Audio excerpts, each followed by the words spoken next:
At first, Indonesia left me speechless. Clear water, volcanoes rising out of the ocean, and jungles spilling down to the sea. I began my journey on a small island called Nusa Penida, where I did my first scuba dive.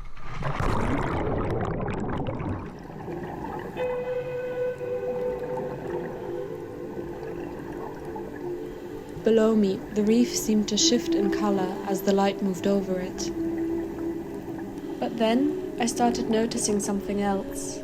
Individual corals that had lost their colour entirely. That's when I spoke with Marco Nessi, a dive instructor who has done over 2,000 dives. So, could you tell me your name and what you do? My name is Marco Nessi. I'm a scuba instructor. Most of my dive experience is based in Mexico, in the peninsula de Yucatan, a dive site that is called Colombia. My first time there, I got amused about the coral and the amount of life you could see in that place in 2018. My last dive was 2024 and the reef is completely absolute. Nothing there anymore. It's not only the bleaching of the coral, if not, there's presence of algae in most of that area of the reef, and the presence of algae means that the coral is already there. I would keep noticing it everywhere. Single patches of white coral. On the neighbouring island of Nusa Lembongan, I met Sharon, a marine biologist who is restoring coral reefs. So my name is Sharon. I am a dive instructor and marine biologist working in Indonesia. Corals, we have a symbiotic relationship with a photosynthetic algae called Zeuxanthulae. It basically gives 90% of the energy source to the corals. When corals feel a change in temperature or a change in conditions, the corals get stressed out. And what they do is they just start expelling the photosynthetic algae that's inside their tissues, which essentially will leave a bleached skeleton. From Lembongan, I travelled north to Bunaken, a small island at the heart of the Coral Triangle. There, I reached out to Professor Schwadu, who has studied these reefs for years. He invited me to speak with him at the University of Samratulangi.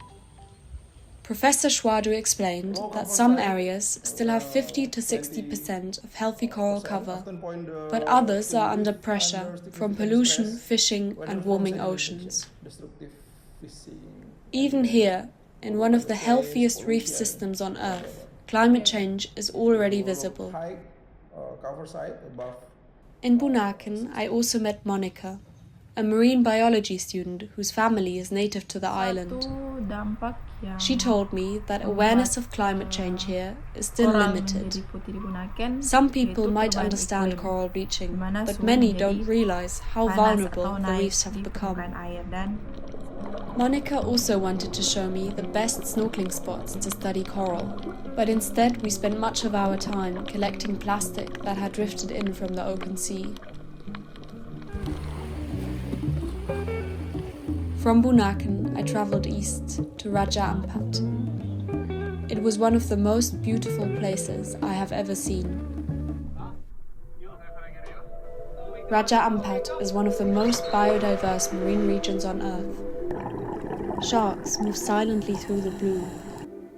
Manta rays gliding through open water, and schools of fish unfolding like silver clouds. And everywhere there is coral. But reefs around the world are disappearing. We have already lost around half of the world's coral reefs in just a few decades. And if ocean temperatures keep rising, up to 90% could disappear by 2050.